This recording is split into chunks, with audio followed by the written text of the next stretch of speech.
কে ওখানে? মিউজিক কে বাজাচ্ছে?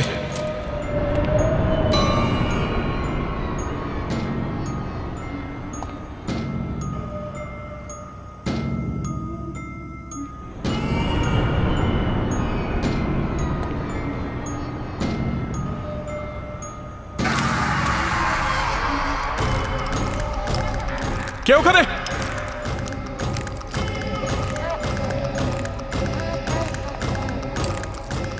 আরে কে ওখানে?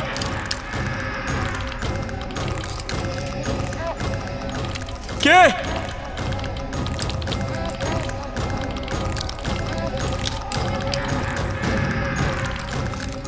কে তুমি?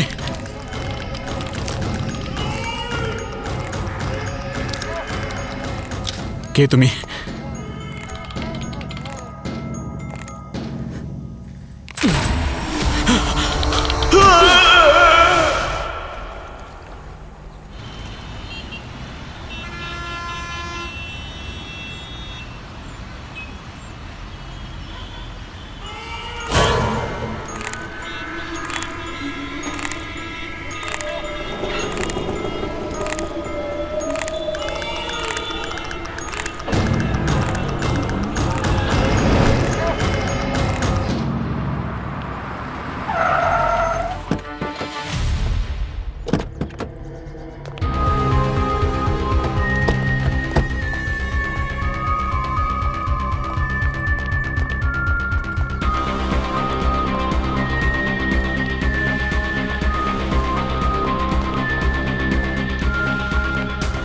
কোথায়? ওদিকে স্যার। ওই দেখুন স্যার।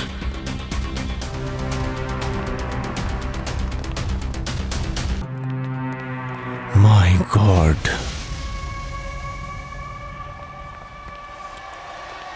এটা তো অরিজিনাল লাগছে। স্যার ওকে দেখে মনে হচ্ছে যেন এক্ষুনি নিঃশ্বাস নেওয়া শুরু করবে, ডান্স করতে শুরু করবে। Sorry. She is dead sir. Madam, ও যদি বেঁচে থাকতো তাহলে আমি থোড়ি বেঁচে থাকতাম।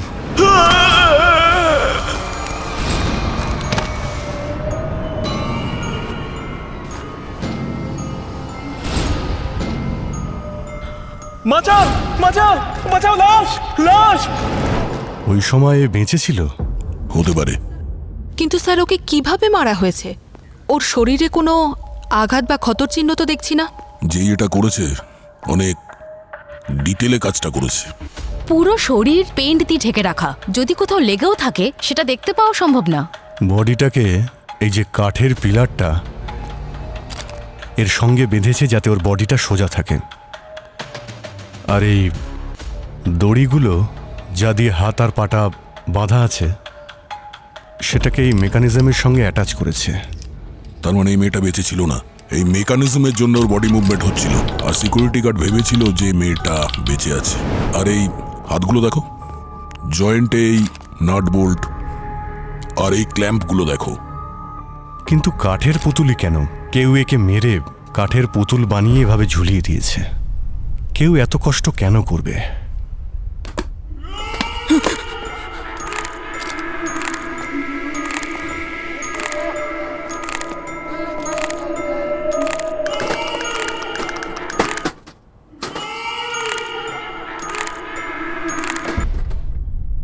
তাহলে এটাই সেই মিউজিক্যাল বক্স যেটার থেকে হরর মিউজিক বাজছিল আর যেটা শুনে ওয়াচম্যান ভয় পেয়ে গেছিল। তার মানে হলো খুনি শুধু খুনি করতে চায়নি, কোনো স্টেটমেন্টও দিচ্ছে। স্যার, স্যার এই দেখুন, ওর বাঁ হাতে 6টা আঙুল আছে আর ডান হাতে 5টা, মোট 11টা আঙুল। কি বললেন ম্যাম? 11টা আঙুল? কেন, চেনো তুমি ওকে? হ্যাঁ স্যার, একজন আয়েশা নামের মেয়ে, ওর 11টা আঙুল ছিল। ওই থিয়েটার দলে ড্যান্স রিহার্সালের জন্য আসতো, আর যখন সকাল সকাল আসতো তো তখন আমায় কল করতো দরজা খোলার জন্য। আচ্ছা, শেষবার ওকে কবে দেখেছিলে? স্যার কয়েক সপ্তাহ ধরে ও আসেনি এখানে। ওনাকে একবার কল করতে চাই। হ্যাঁ, স্যার। ওনার নাম্বারটা দাও। স্যার এই যে।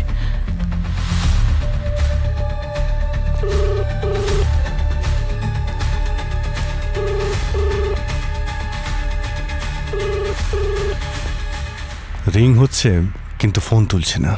ও, স্যার এই জায়গাটা আমি খুব ভালো করে চেক করেছি, এখানে কোনো মোবাইল বা মার্ডার ওয়েপন কিছুই খুঁজে পাইনি।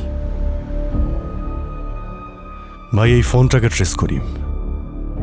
যদি এই ফোনটা একবার পেয়ে যাই তাহলে এই কেসটাকে সলভ করতে কিছু তো সাহায্য পাওয়া যাবে।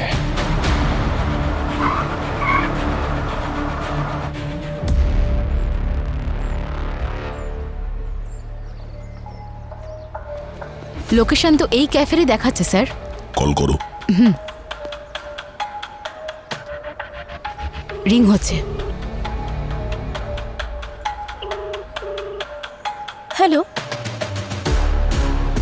হ্যালো হ্যালো,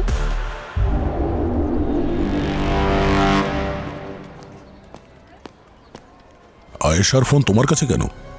আপনারা কারা? সিআইডি। সিআইডি? হ্যাঁ, আয়েশাকে মার্ডার করা হয়েছে। আয়েশার মার্ডার হয়েছে? কিন্তু কিন্তু ও তো ওর বয়ফ্রেন্ডের সাথে গোয়া গেছিল। তুমি এটা বলো যে আয়েশার ফোন তুমি কেন ইউজ করছো? স্যার ওই বলেছিল যদি ওর মা ফোন করে তাহলে তাহলে আমি আমি যেন আয়েশা হয়ে ওর মায়ের সাথে কথা বলি। আয়েশা হয়ে কথা বলবে কিভাবে? আসলে আমি একজন মিমিক্রি আর্টিস্ট, আমি আয়েশার ভয়েস খুব ভালো নকল করতে পারি। তাই ও বলেছিল যদি ওর বাড়ি থেকে কেউ ফোন করে তাহলে আমি যেন আয়েশা হয়ে কথা বলি, যাতে ওরা সন্দেহ না করে। ভীষণ প্রিয় বন্ধু মনে হচ্ছে স্যার, সেই জন্য। আয়েশার বয়ফ্রেন্ডকে চেনো তুমি? না, শুধু শুধু নামটা জানি, অবিনাশ। আয়েশার ওর সাথে একটা থিয়েটার গ্রুপে পরিচয় হয়েছিল। অবিনাশ?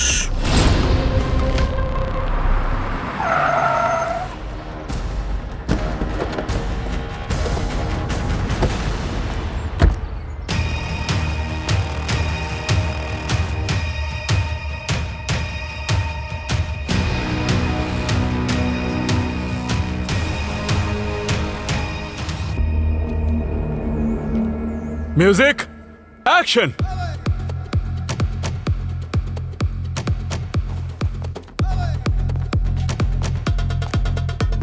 কাট cut cut cut cut cut কাট।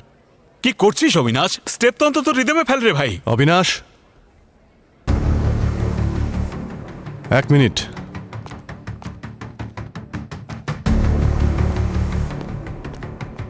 আমরা সিআইডি থেকে এসেছি। আয়েশা কোথায়?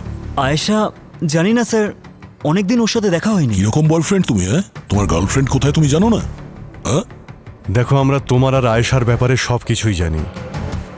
আমরা এটাও জানি শেষবার তুমি ওকে গোয়াতে নিয়ে গিয়েছিলে। শেষবার মানে স্যার? কেন তুমি জানো না আয়েশা মার্ডার হয়েছে? কি বলছেন স্যার? কবে? কিভাবে? প্রশ্ন আমরা করব, তুমি উত্তর দেবে, ঠিক আছে? বলো। স্যার আমি আর আয়েশা গোয়া যাওয়ার প্ল্যান করেছিলাম 13 তারিখে, আর সেদিন আমার সাথে সন্ধেবেলায় ও দেখাও করবে বলেছিল, কিন্তু ও আসেনি স্যার। স্যার আমার খুব রাগ হয়েছিল আর আমার অনেক টাকা নষ্ট হয়ে গিয়েছিল স্যার। তারপর থেকে আমি ওকে আর ফোনও করিনি, ভেবেছিলাম যতক্ষণ ও না ফোন করবে আমি ওর সাথে কথাই বলবো না। আচ্ছা, এই এক্সকিউজ মি, এদিকে এদিকে। এই যে- 1 মিনিট, এদিকে আসুন আপনি।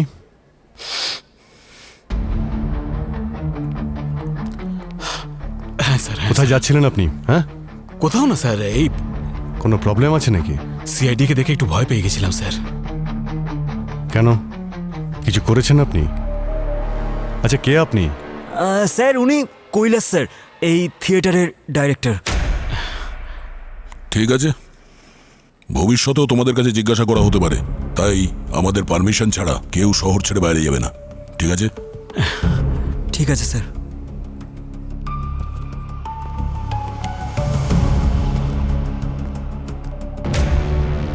এই অবিনাশ আর কৈলাস, এদের দুজনের উপর নজর রাখতে হবে। কিছু তো প্ল্যানিং চলছিল এই থিয়েটারের ভিতরে।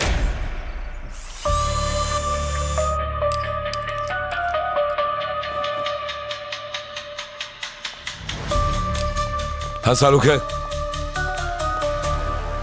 এই কাঠের পুতুলের ব্যাপারে আসল রহস্যের কিছু পেয়েছো? হ্যাঁ, কেন পাবো না ভাই? জ্ঞানী গুণী লোকেরা এসেছেন, মুখ দেখাতে হবে তো ভাই। আরে কি স্যার, মুখ দেখার নিয়ম তো বিয়েতে হয়, এখানে কেন হবে? পঙ্কজ,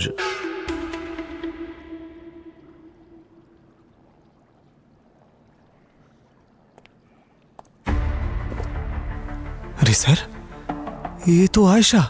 যার খুন হয়েছে মুখটা তো তারই হবে, তাই না পঙ্কজ? স্যার, একটা কথা ঠিক, প্রথমে খুনি আয়েশাকে অজ্ঞান করেছে আর তারপর একে খুন করেছে, আর যখন এ মরে গেছে তখন একে পুতুল সাজিয়েছে। স্যার, আয়েশার বডিতে এই নাটস আর বোলস এত পারফেক্টলি ফিট করা হয়েছিল, এই কাজটা যে খুনি করেছে তাকে কাঠপুতুল তৈরিতে 100-100 নম্বর দেওয়া যায়। আর আয়েশার বডিতে এই যে পেন্টিং এর কোটিং করা হয়েছে, এটা নিয়ে আপনি কি বলতে পারবেন? বলছি, এই দেখো বস, এইটা দেখতে পাচ্ছ? আয়েশার বডিটাকে 3টে লেয়ারে পেন্ট করা হয়েছে। 3টে লেয়ার। তিনটে লেয়ারে? খুনি কি পেন্টার ছিল নাকি? পেন্টার ছিল কিনা সেটা বলতে পারবো না, কিন্তু খুব পারফেক্ট ছিল। এ ভালো করে জেনে শুনে 3টে লেয়ার তৈরি করেছে। প্রথম লেয়ারটা এমন কেমিক্যাল দিয়ে করেছে যাতে পচন না ধরে। দ্বিতীয় কেমিক্যালটা এই জন্য লাগিয়েছে যাতে বডিটা একদম স্টিফ থাকে, একদম স্টিফ।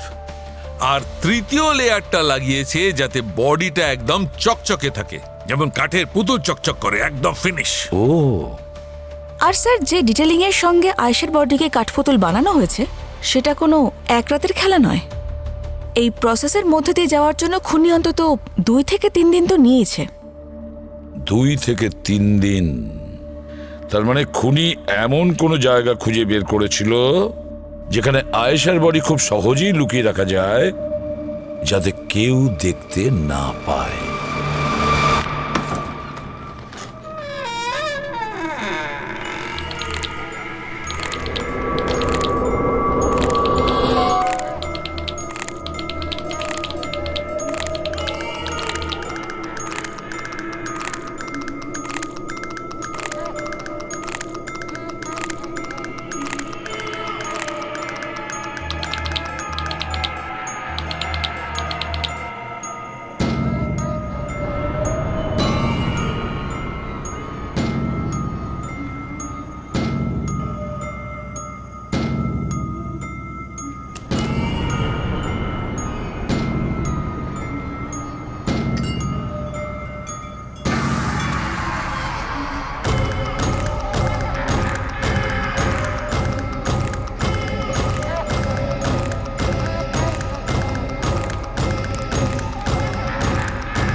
গল্প শুরু হচ্ছে পরিবারের নতুন সদস্য আসার সঙ্গে সঙ্গে।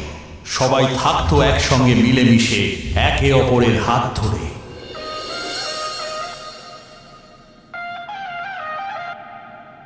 তারপর সময় পাল্টে গেল, ভাগ্যেরও পরিবর্তন হলো। ধীরে ধীরে আপন মানুষেরাই শত্রু হয়ে গেল।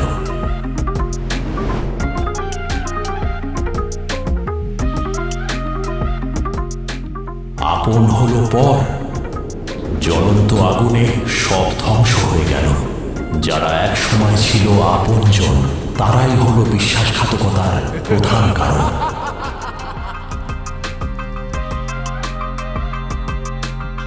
সব পুড়ে হলো ছাই, ছাই, ছাই।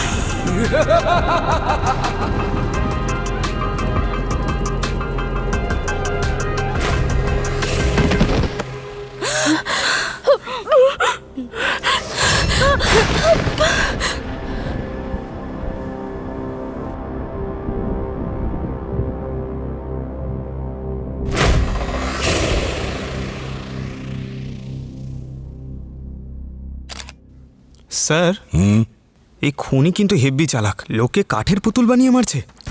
চালাক নয় পঙ্কজ, কোনো পাগল নিশ্চয়ই, মেন্টাল। এখানে যেভাবে ওকে কাঠপুতুল করে মারা হয়েছে ঠিক সেইভাবেই যেভাবে আয়েশাকে মারা হয়েছিল। স্যার,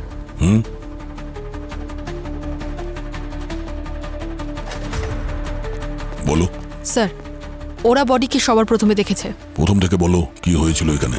স্যার, আমরা সবাই এখানে পারফরমেন্স করছিলাম আর এখানে ফেক আগুন লাগার কথা ছিল, কিন্তু ক্লাইম্যাক্সের এটাই পার্ট ছিল যে প্রফেসর এখানে দাঁড়িয়ে থাকবেন শুধু, কিন্তু উনি সাডেনলি পড়ে গেলেন। তারপরে দেখলাম উনি মারা গেছেন। স্যার, এগুলো সব কুমার স্যারেরই প্ল্যান ছিল আর আমরা অনেক দিন ধরে প্র্যাকটিস করছিলাম। একই ধরনের মার্ডার, ঠিক একই রকমের পারফেকশন, 100% কোনো সিরিয়াল কিলারেরই কাজ। একটা গান কোরিওগ্রাফ হচ্ছে না, কালকেই পারফরমেন্স কে করবে?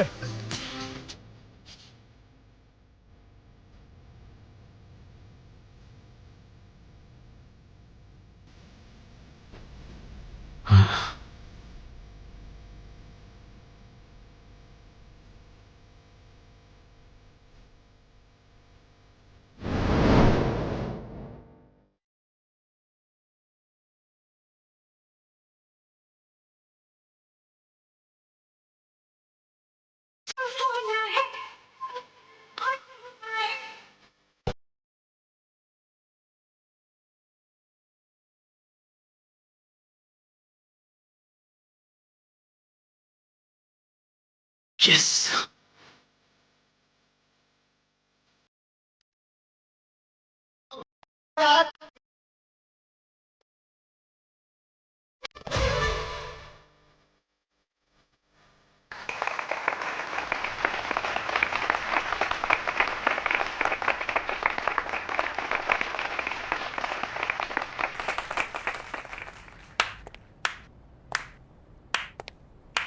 কে তুমি? কি নাম তোমার? আমার নাম কাবিয়া, আমি একজন ডান্সার। আমি আপনার আর আপনার এই থিয়েটার গ্রুপের ব্যাপারে অনেক শুনেছি। আমি অনেক চেষ্টা করেছি আপনার এই গ্রুপ জয়েন করার, কিন্তু স্যার আমি অনেক চেষ্টা করেও আপনার কাছে অবধি পৌঁছতেই পারিনি। স্যার, আমি শুধু আপনার কাছে ডান্স শিখতে চাই, আমাকে শুধু একটা সুযোগ দিন। আমি কথা দিচ্ছি আপনাকে হতাশ করব না। ঠিক আছে ঠিক আছে ঠিক আছে, তুমি আমাদের গ্রুপ জয়েন করতে পারো। Thank you sir, thank you so much. ঠিক আছে, কিন্তু মনে রেখো তোমাকে এখনো অনেক প্র্যাকটিস করতে হবে। হ্যাঁ স্যার।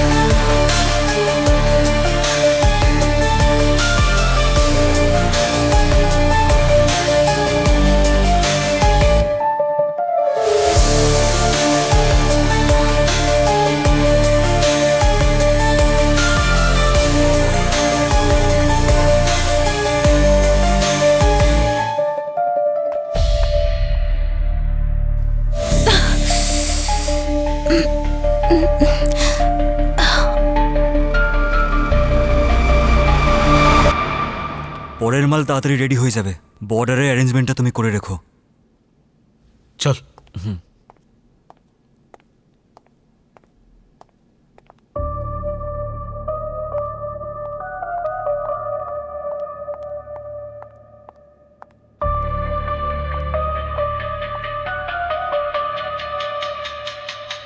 হ্যালো দয়া স্যার।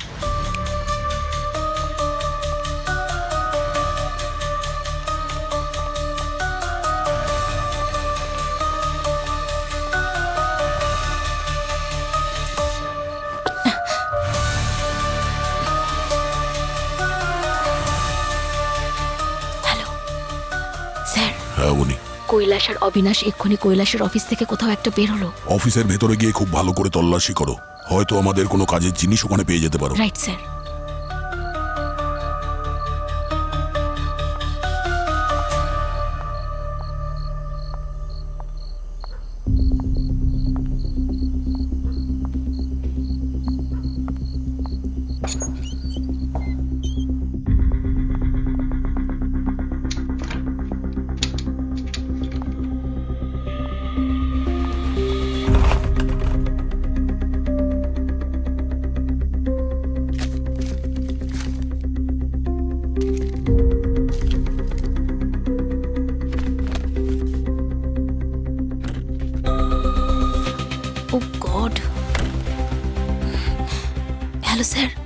এখানে তো বিভিন্ন দেশের অনেকগুলো ফেক পাসপোর্ট পড়ে আছে। আর হ্যাঁ স্যার, কিছু লোকের নামের লিস্টও আছে যাদের বিভিন্ন দেশে ইল্লিগাল ভাবে পাচার করা হয়েছে। অবনী, ওই সমস্ত ডকুমেন্টসের ছবিগুলো তুলে নাও আর যত তাড়াতাড়ি সম্ভব ওখান থেকে বেরিয়ে এসো। Yes sir.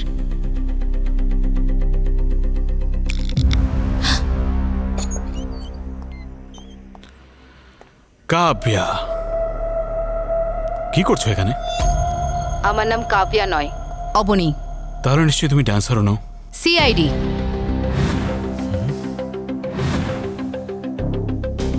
ও, তাহলে তুমি সে সব কিছু দেখে নিয়েছো যেগুলো তোমার দেখা একদমই উচিত ছিল না। আর আমরা এখন এটাই চাই, যেটা তুমি এখন দেখেছো সেটা যেন বাইরের লোক জানতে না পারে। এই ভুলটা একদম করো না, আরো প্রবলেমে পড়বে। গান নিচে, গান নিচে। তোমাদের দুজনকে যেদিন দেখেছিলাম সেদিনই বুঝে গেছিলাম এখানে নাটক কোম্পানির আড়ালে অন্য কোনো ড্রামা চলছে। হ্যাঁ,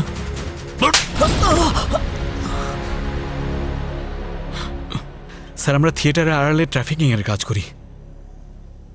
ইন্টারন্যাশনাল শো এর নামে মানুষকে আমাদের থিয়েটার গ্রুপে চান্স দেই, তাদের থেকে টাকা নেই আর তারপর তাদের ইন্ডিয়ার বাইরে পাঠিয়ে দিই। যখন ফেরত আসে তখন কেউ জিজ্ঞাসা করে না ওদের ব্যাপারে? না স্যার, কেউ যদি জিজ্ঞেস করে তাহলে আমরা বলি যে বাইরে গেছে, এবার ওরা জানে আর ওখানকার পুলিশ। আয়েশার সাথে কি করেছিলে তোমরা? স্যার, যেই রাতে আমি আর আয়েশা গোয়া যাওয়ার প্ল্যান করছিলাম, সেই দিন সন্ধেবেলা ও আমার আর কৈলাস স্যারের মধ্যে প্ল্যান ডিসকাস করা শুনে ফেলেছিল। আমাদের মধ্যে খুব ঝগড়াও হয়। তারপর ওখান থেকে পালিয়ে যায়। আমি ওকে ফলো করতে করতে যাই, কারণ যাতে ও পুলিশের কাছে গিয়ে কমপ্লেন না করে। কিন্তু ও একটা গাড়িতে বসে সেখান থেকে চলে যায়। কিরকম গাড়ি ছিল? ওটা একটা সিলভার কালারের গাড়ি ছিল, আমি নাম্বারটা দেখতে পাইনি। Silver colour. আয়েশার বডি পাওয়া যায় একটা বন্ধ হওয়া মিলে, আর কুমারের বডি একটা লোকাল থিয়েটার হলে। স্যার, যতই দুটো বডি দুটো আলাদা জায়গায় পাওয়া যাক না কেন, কিন্তু খুন করার পদ্ধতি একই। কিন্তু অভিজিৎ, আয়েশা আর কুমারের মধ্যে একটা মিল আছে, সেটা হলো ওরা আর্টিস্ট। আয়েশা একজন ডান্সার আর কুমার একজন সূত্রধর, মানে স্টোরি টেলার। স্যার, এটা কোনো সিরিয়াল কিলিং এর কেস নয় তো, যেখানে খুনি পারফর্মারদের টার্গেট করছে আর তারপর ওদের কাঠের পুতুল করে দিচ্ছে? হ্যাঁ, কিন্তু খুন করার পরে কাঠের পুতুলি কেন বানাচ্ছে ডেড বডিগুলোকে, এটাই তো বুঝতে পারছি না। স্যার, আয়েশা আর কুমারের মধ্যে একটা কমন লিঙ্ক পেয়েছি। কি? স্যার, গত মাসে ন্যাশনাল পারফরমেন্স আর্ট অ্যাসোসিয়েশনে একটা অ্যাওয়ার্ড ফাংশন হয়েছিল, যেখানে আর্টিস্টদের অ্যাওয়ার্ড দেওয়া হয়েছিল। সেখানে এরা দুজন অ্যাওয়ার্ড পেয়েছিল। আর এই ফাংশনটা কে অর্গানাইজ করেছিল? মিসেস করিশ্মা নামের কেউ। করিশ্মা? স্যার, হ্যাঁ। আয়েশা যে গাড়িতে বসেছিল তার ডিটেলস পাওয়া গেছে। ওটা কোনো ক্যাব নয়, বরং একটা প্রাইভেট কার। এগুলো হচ্ছে তার পেপারস। এই কার কোনো মহেশের নামে রেজিস্টার আছে। তো তাই স্যার, আমি ওই মহেশের বাড়িতে গিয়েছিলাম, কিন্তু এখন সেই বাড়িতে আর কেউ থাকে না। একটা কাজ করো, ওর ব্যাপারে ডিটেলসে খোঁজ নাও। ও কে, কোথায় থাকে, কি করে। ওকে, তাড়াতাড়ি। Yes sir.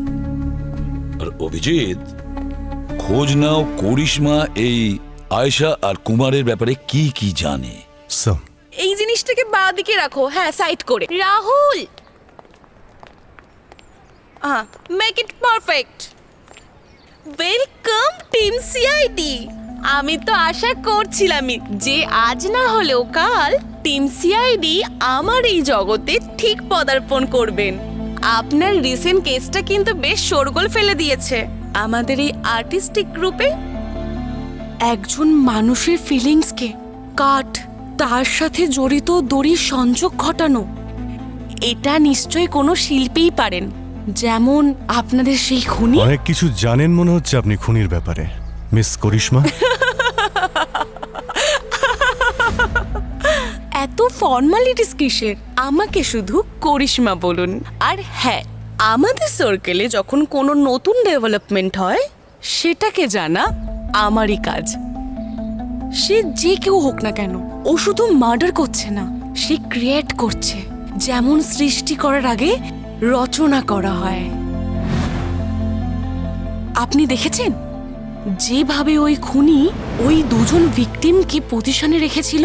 ওটা শুধু খুন ছিল না, কোরিওগ্রাফি ছিল। ওয়াও! আপনার কি একটু মায়া দেওয়া নেই? দুজন মারা গেছেন করিশ্মা ম্যাডাম। মারা যায়নি, অমর হয়ে গেছে। করিশ্মা দেবী, এটা বলুন যে যখন দুটো খুন হলো সেই সময় আপনি কোথায় ছিলেন? আমি আমার ফ্রেন্ডসদের সাথে ছিলাম, পার্টি করছিলাম।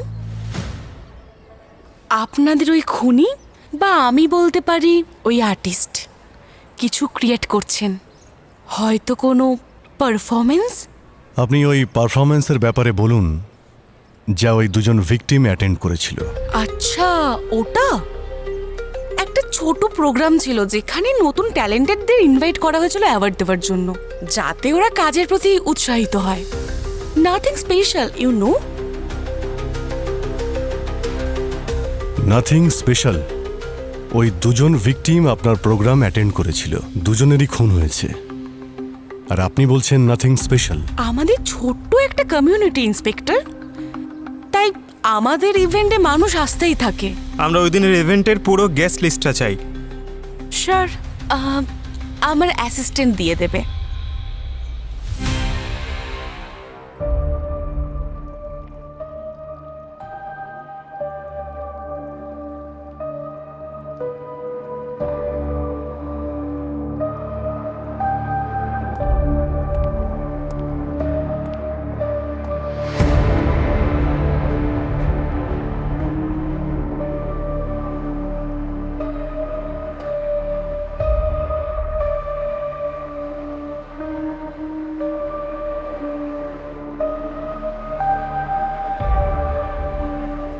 হচ্ছে হচ্ছে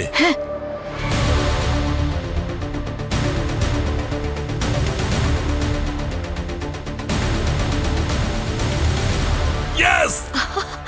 Yeah! Yeah! ইয়েস। কি ব্যাপার স্যার, আপনার রিয়াকশন দেখে তো মনে হচ্ছে আপনি দারুণ কিছু একটা পেয়েছেন। কেল্লা ফতে! মনে হচ্ছে মাথার প্রবলেমটা আবার হয়েছে। কি বললে? না কিছু না। আরে বলো না কি পেয়েছো। বলবো তো, কিন্তু কিন্তু বলবার আগে আজ একটা কথা বলো। কি? আমি ডাক্তার সালুকে খুব ট্যালেন্টেড। এটা কে বললো? তুমি বলেছো? বলেনি তো। না তো, না। ঠিক তো। পয়েন্টে এসো। হ্যাঁ, পয়েন্টে আসছি।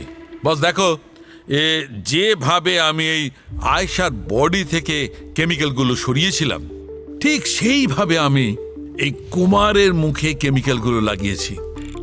এই কেমিক্যাল কোটিংগুলোকে যখন অ্যানালাইজ করেছি, তখন আমি পেয়েছি লেক আর থার্মোপ্লাস্টিক রিফিলের একটা ইউনিক মিক্সচার। বিশেষ করে খনন কার্যে যে সমস্ত জিনিস পাওয়া যায় সেগুলো রেস্টোর করার কাজে আসে। আচ্ছা। আর এইটা থার্মোপ্লাস্টিক রেজিন, বিশেষ ধরনের অ্যাক্রোলাইট A72। গার্গি, এই অ্যাক্রোলাইট A72 কোথায় পাওয়া যায়? স্যার, এটা আমাদের আশেপাশের নর্মাল মার্কেটে পাওয়া যাবে না। এটা লাগলে স্পেশাল অর্ডার দিয়ে আনানো হয়। এটা একদম সেরকম যেমন নোট ছাপানোর জন্য তার পেপার কেনা। অ্যাক্রোলাইট A72। অভিজিৎ, খোঁজ নাও এটা কোথায় পাওয়া যায় আর ভেরি রিসেন্ট কে কিনেছে। আচ্ছা,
স্যার, এই সেই মিউজিয়াম যেখানে রিসেন্টলি অ্যাক্রোলাইট A72 কেনা হয়েছে। চলো দেখি। আকাঙ্ক্ষা ম্যাডাম। আকাঙ্ক্ষা ম্যাম, ম্যাডাম আকাঙ্ক্ষা, আমরা সিআইডি থেকে এসেছি। আমরা এটা জানতে চাই যে আচ্ছা ওই অ্যাক্রোলাইট A72 যে কেমিক্যালটা পাওয়া যায় ওটা কি আপনি কিনেছিলেন এর মধ্যে? হ্যাঁ। মীরা, পারচেজ রেকর্ড নিয়ে এসো। Yes ma'am. Sir. Oh thank you. Welcome. এটা খুব স্ট্যান্ডার্ড মেটেরিয়াল, আমরা সবসময় এটাই অর্ডার করি।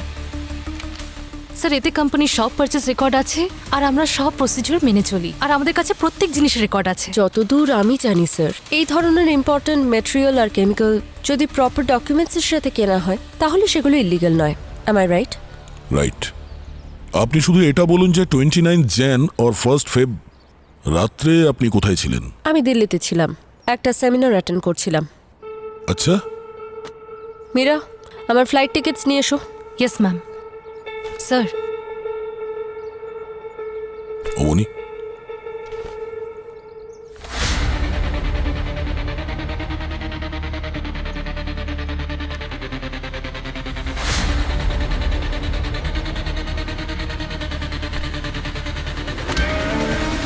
আপনাদের কাজ হয়ে গেছে তো, আপনারা আসতে পারেন। ঠিক আছে, আমরা আবার আসবো যদি প্রয়োজন পড়ে। Sure. Thank you. Always welcome.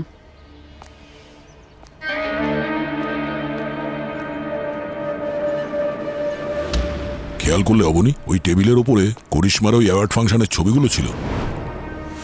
ওই অ্যাওয়ার্ড ফাংশনের ইনভাইট লিস্ট তো আমি দেখেছিলাম, কিন্তু সেখানে কোথাও আকাঙ্ক্ষার নাম তো ছিল না। সেটাই তো, ডিপ্রেশনের ওষুধ, পারফেক্ট এভিডেন্স। এই আকাঙ্ক্ষা নিশ্চয়ই কিছু গোপন করছে, নজর রাখো এর ওপরে। হ্যাঁ স্যার।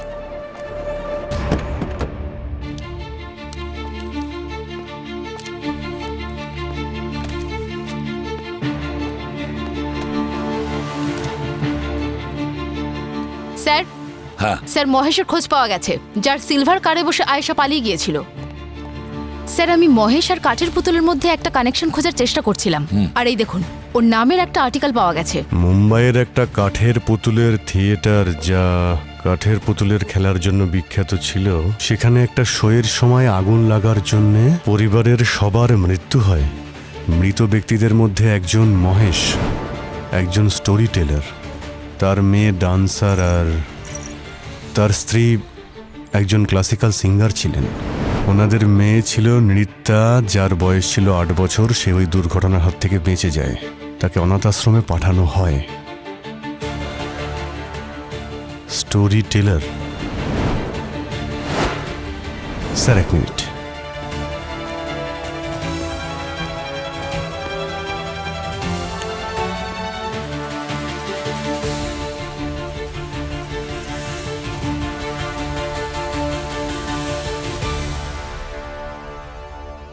স্যার, এই ভিকটিম 1 আয়েশা, ও একজন ডান্সার ছিল, আর ভিকটিম 2 প্রফেসর কুমার, একজন স্টোরি টেলার। আর যাদের যাদের মৃত্যু ওই আগুনের দুর্ঘটনায় হয়েছিল, তাদের মধ্যে মহেশের মেয়ে একজন ডান্সার, আর মহেশ নিজে একজন স্টোরি টেলার। এই খুনি এই লোকগুলোকে এমনি মারছে না, এই ভিকটিমদের মধ্যে ও হয়তো নিজের পরিবারকে খুঁজছে।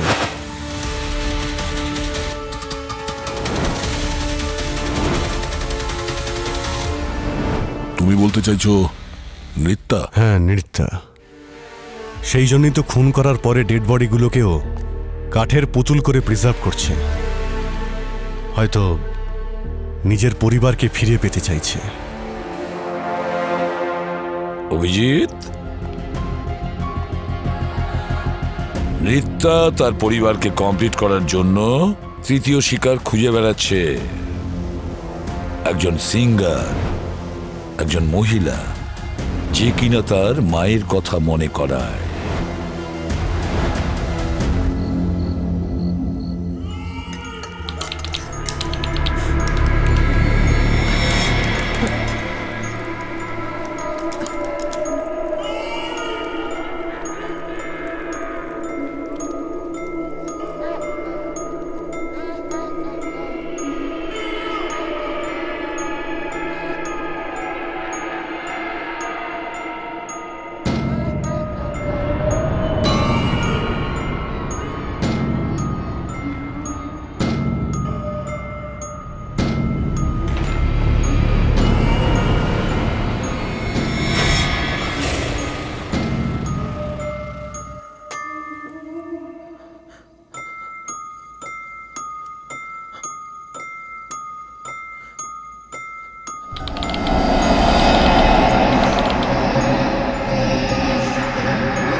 স্যার স্যার ওই দিনের অ্যাওয়ার্ড ফাংশনের গেস্ট লিস্টে 5টা নাম এমন আছে যারা নৃত্যার পরবর্তী টার্গেট হতে পারে। এই 5 জনই নৃত্যার মায়ের মতনই ক্লাসিক্যাল সিঙ্গার স্যার। ও আর বলতে পারেন ওর মায়ের বয়সের কাছাকাছি। পঙ্কজ, পুরবি, এই 5 জন মহিলাকে ফোন করো, বলো যে সামনে বিপদ, যেন সাবধানে থাকে, ওদের প্রোটেকশনেরও ব্যবস্থা করো। আচ্ছা তাড়াতাড়ি। স্যার, আমি নৃত্য রিলেটেড সমস্ত ইনফরমেশন ট্রেস করেছি আর জানতে পারলাম যে এই নৃত্য কয়েক মাস ধরে একই জায়গায় যাওয়া আসা করছিল। কোথায়? কোনো থিয়েটারে স্যার, যেটা আগুন লাগার কারণে ফাঁকাই পড়ে আছে। কিন্তু স্যার, অবাক করার বিষয় এটা, এতদিন বন্ধ থাকা সত্ত্বেও সেখানকার ইলেকট্রিসিটি কিন্তু এখনো চালু আছে। হতে পারে যে নৃত্যা সবাইকে নিয়ে গিয়ে ওখানেই মারছে যেখানে ওর পরিবার পুড়ে মারা গিয়েছিল। স্যার, 4 জনের সঙ্গে কন্ট্যাক্ট করা গেছে, কিন্তু একজনের সঙ্গে কন্ট্যাক্ট করা যাচ্ছে না। ওর নাম হলো মায়া। মায়া, 5ম জন মায়া। নৃত্যার নেক্সট শিকার মায়াই হবে।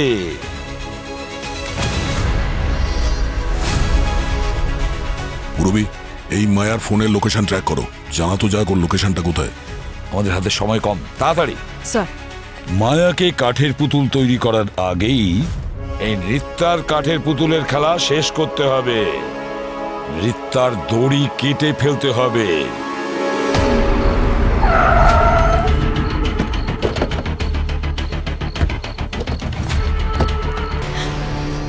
ও মীরা ওরফে নৃত্যা। মীরা, আমার পারচেজ রিপোর্ট দেখাও। তো তুমি এই সব খুনগুলো করেছো? আপনারা এটা মার্ডার দেখছেন? আমার মতে এটা পরিবর্তন, সুরক্ষা, ভালোবাসা। আপনারা জানেন, আমার পরিবার পুড়ে মারা গিয়েছিল, আর সেদিন শুধু আমার পরিবারই মারা যায়নি, তার সাথে সাথে পুড়েছিল তাদের প্রতিভা, তাদের স্বপ্ন, সব পুড়ে ছাই হয়ে গিয়েছিল। আমার মায়ের কণ্ঠস্বর, বাবার গল্প বলা, আমার বোনের ডান্স। আপনারা কি জানেন তখন কেমন লাগে যখন নিজের কারোর সাথে যদি এরকম কিছু ঘটে? ওদের প্রতিভাই ওদের আত্মা ছিল, আর আমি সেদিনই প্রতিজ্ঞা করি ওদের ফিরিয়ে আনার, ওদের অমর করার। কিন্তু আয়েশা, কুমার আর মায়াই কেন? কারণ ওরা 3 জনেই আমার কাছে সাধারণের চেয়ে অনেক বেশি ছিল। ওদের 3 জনের কাছে সেইগুলো ছিল যেগুলো আমি হারিয়ে ফেলেছি। মায়া একদম আমার মায়ের মতন গাইতো। প্রফেসর কুমার যেভাবে গল্প শোনাতো, মনে হয়েছিল আমার বাবা ফিরে এসেছে। আয়েশা যখন ডান্স করত, তখন মনে হতো যেন আমার বোন নাচছে। ওদের জন্যই আমি আমার পুরো পরিবারকে ফিরে পেয়েছি। ওরাও আমার পরিবারের মতোই ছিল। ওরাও ওদের পুরো জীবন শিল্পী হয়ে কাটিয়ে দিয়েছে। কিন্তু শিল্পী হওয়ারও একটা সমস্যা আছে, ওরা না দুর্বল হয়, তাড়াতাড়ি ভেঙে পড়ে, আর সময়ের সাথে সাথে কোথাও হারিয়ে যায়। কিন্তু আমি এটা হতে দিতে চাইনি। আমি চাইনি যে প্রকৃতির নিয়মের মতো ওরা সাধারণভাবে মরুক। তাই আমি ওদের অমর করে দিয়েছি আমার কাঠপুতুলের মাধ্যমে। তুমি যদি ওদের অমরই করতে চেয়েছিলে, তাহলে ওদের শরীরটাকে যত্ন করে রাখতে পারতে। এই কাঠপুতুলের নাটকটা কেন? আপনি এখনো বুঝতে পারলেন না? শরীর নশ্বর হয়, আর শিল্প তো ঈশ্বরের দান হয়, তাই না? সেই জন্য আমি ওদের শরীরকে কাঠ, কাপড় আর রং দিয়ে একটা আর্ট পিস করে দিয়েছি। এবার আয়েশা সব সময় নাচতে থাকবে, আর প্রফেসর কুমারের সব গল্প সবাই শুনতে থাকবে। আর যারাই ওনার ওই স্বরূপটা দেখেছে, তারা কোনোদিন ভুলতে পারবে না। আমি না ওনার স্টেজটাকে ওনার অমর হওয়ার পথ করে দিয়েছি। এবার আপনারা নিশ্চয়ই বুঝেছেন, আমি শুধু কাঠপুতুলি বানাইনি, আমি তৈরি করেছি আমার পরিবার, আমার অমর পরিবার। কাঠের পুতুল নিয়ে তোমার এই পাগলামি তোমায় কোথায় পৌঁছে দিয়েছে? তোমার পরিবারের সঙ্গে যা হয়েছিল সেটা একটা অ্যাক্সিডেন্ট ছিল, কিন্তু তুমি একজন শিল্পী হয়ে 2 জন নিষ্পাপ মানুষকে খুন করেছ। অনেক বড় অপরাধ করেছো তুমি। তোমার এই পাগলামির শাস্তি তোমায় ভোগ করতেই হবে। আইন তোমায় কখনোই ক্ষমা করবে না।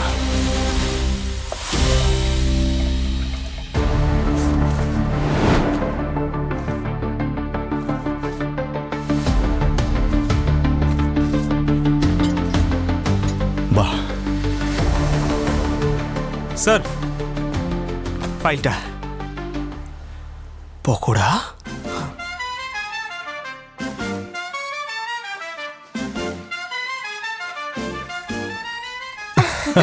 স্যার আমি তো আপনাকে বারিড বডিজের ফাইলটা দিতে এসেছিলাম। পেয়ে গেছি ফাইল, থ্যাংক ইউ। স্যার আপনি যদি বলেন আমি একটা পকোড়া খেতেই পারি। Thank you sir, thank you. আরে বাবা, গরম গরম তো। আরে পেইন্ট করাচ্ছেন sir? Yeah sir white wall খুব সুন্দর দেখাবে।